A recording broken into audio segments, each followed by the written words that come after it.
Venezuela के एक छोटे से गांव में लुइस मोरालेस नाम का एक लड़का अपने माता पिता के साथ रहता था। लुइस शराब, जुए और ऐशो आराम का दीवाना था।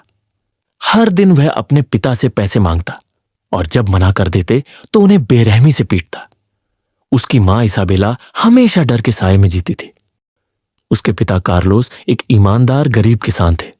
वो समझाते, बेटा, मेहनत की कमाई ही असली दौलत होती है। मगर लुइस के लिए मौज मस्ती ही सब कुछ था। एक रात नशे में धुत और गुस्से में लुइस ने फिर पैसे मांगे। जब पिता ने मना किया, लुइस ने उन्हें बेरहमी से पीटा। उसने अपनी मां को भी धक्का दे दिया। फिर गुस्से में आकर लुइस ने अपने पिता के सिर पर इतनी जोर से वार किया कि वहीं उसकी मौत हो गई। मां चीख पड़ी, मगर लुइस ने कुछ नहीं सुना। भगवान तुझे श्राप देगा, तुझे कभी चैन नहीं मिलेगा। लुइस हंसता हुआ घर से भाग गया।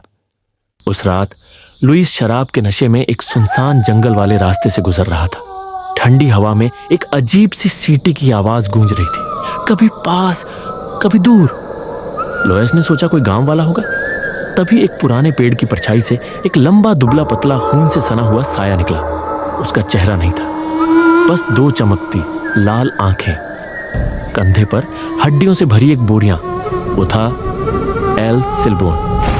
एल सिल्बोन ने लुइस की तरफ इशारा किया। उसने अपनी बोरी खोली जिसमें हड्डियों का ढेर था। उनमें लुइस ने अपने पिता की हड्डियां भी देखी। फिर वही सीटी गूंजी। लुइस डर के मारे कांपने लगा। भागने की कोशिश की, मगर उसके पैर हिल नहीं रहे थे। एल सिल्बोन ने बोरी से एक मोटी हड्डी निकाली और लुइस के सिर पर दे मारी। लुइस की चीख जंगल में गूंज गई, मगर कोई नहीं आया। लुइस गिड़गिड़ाने लगा, मगर वो साया नहीं रुका। उसने फिर एक हड्डी निकाली और उसके सिर पर फेंकी। लुइस के सिर से खून बहने लगा और वो बेहोश होने लगा। एल सिल्बोन ने जैसे ही फिर मारने के लिए हड्डी उठाई, अचानक कुत्तों के भौंकने की आवाज आई। दो कुत्ते भौंकते हुए उसकी ओर दौड़े। एल सिल्बोन डर गया। दूसरी ओर उसने देखा एक औरत हाथ में मिर्च और नमक लेकर आ रही थी। वो औरत थी लुइस की मां इसाबेला। कुत्ते उनके पालतू थे। एल सिल्बोन अचानक गायब हो गया। इसाबेला ने लुइस को संभाला और घर ले आई। अगली सुबह जब लुइस की आंख खुली, वो जोर जोर से रोने लगा। उसे अपने के पर पछतावा हो रहा था। उसने मां से पूछा, मां, वो कल रात मैंने जो देखा वो कौन था? इसाबेला ने कहा, बेटा, उसे हम एल सिल्बोन कहते हैं। बहुत समय पहले लॉस लियानोस की विशाल सुनसान घाटियों में जुआन पेड्रो नाम का एक लड़का रहता था। वह एक अमीर पशुपालक का इकलौता बेटा था, बेहद बिगड़ा हुआ और घमंडी। उसकी हर इच्छा पूरी की जाती थी और घर में उसका ही हुक्म चलता था। लेकिन उसका दिल पत्थर जैसा कठोर और स्वभाव बेहद हिंसक था। एक दिन तपती धूप में जुआन पेड्रो ने अपने पिता से हिरण का शिकार कर लाने और उसका कलेजा पकाने की जिद की। घंटों बीत गए, लेकिन बूढ़ा पिता खाली हाथ लौटा। उसके पास कोई बहाना नहीं था। गुस्से से पागल होकर जुआन पेड्रो ने अपने पिता की हत्या कर दी। उसने उसके शरीर से अंग निकालकर एक बोरे में भर ली और अपनी मां से उन्हें पकाने को कहा, बिना सच्चाई बताए। जब रात हुई और मांस पकने की महक घर में फैलने लगी, जुआन पेड्रो हंसते हुए खाने बैठ गया। जब उसकी मां ने पिता के बारे में पूछा तो उसने ठहाका मारते हुए सारा भयानक सच बता दिया। उसकी मां घुटनों पर गिर गई और रोते हुए उसे श्राप दे डाला, तू अपने पिता की हड्डियां हमेशा अपने कंधे पर ढोता रहेगा। तेरी आत्मा कभी चैन नहीं पाएगी। शोर सुनकर उसका दादा, जो एक सख्त और न्यायप्रिय आदमी था, घर में आया।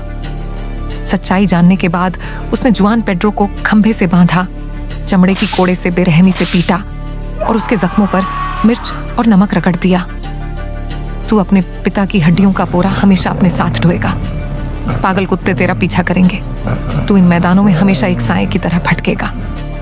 उस रात भेड़ियों के रोने और हवाओं के सिसकने के बीच जुआन पेड्रो अपने खून से सने बोरे के साथ अंधेरे में खो गया। समय के साथ लोगों ने एक भूतिया साया देखा, जिसे एल सिल्बोन या सीटी वाला कहा जाने लगा। राहगीर एक लंबे दुबले चौड़ी टोपी पहने आदमी की बातें करते, जिसकी पीठ पर एक बड़ा सा बोरा लटका होता। उसके आने की पहचान उसकी अजीब सीटी से होती, जो रात में गूंजती। लेकिन सबसे डरावनी बात यह थी, अगर उसकी सीटी पास सुनाई दे तो वो बहुत दूर होता, और अगर दूर से सुनाई दे तो वो तुम्हारे बिल्कुल पीछे होता। वो शराबियों, क्रूर लोगों और अपनों से धोखा करने वालों को अपना शिकार बनाता। वो उनका खून पी जाता और हड्डियां अपने बोरे में भर लेता। कभी कभी वो रात के सन्नाटे में किसी घर के बाहर बैठकर हड्डियां गिनता। अगर घर वालों ने वो आवाज अगर सुना तो जल्दी ही उस घर में मौत दस्तक देता। आज भी जब रात के सन्नाटे में रहस्यमयी सीटी सुनाई देती है तो लोग कुत्ते, मिर्च या कोड़ा पास रखने की सलाह देते हैं, क्योंकि यही वो चीजें हैं जिनसे एल सिलबोन डरता है। उसकी कहानी एक सीख है, कभी अपने खून से गद्दारी मत करो, कभी निर्दयता मत करो, और ये मत समझो कि तुम्हारे पाप छुप जाएंगे, क्योंकि कहीं ना कहीं अंधेरे में एल सिलबोन इंतजार कर रहा है। उसकी सीटी हवा में गूंजती है और उसका बोरा हर दिन और भारी होता जा रहा है। इस कहानी का अंत तो हो गया, लेकिन रहस्य अभी बाकी है। लाइक करो, शेयर करो और सब्सक्राइब करो द कर्स्ड स्कल को, क्योंकि अगली कहानी और भी डरावनी होने वाली है।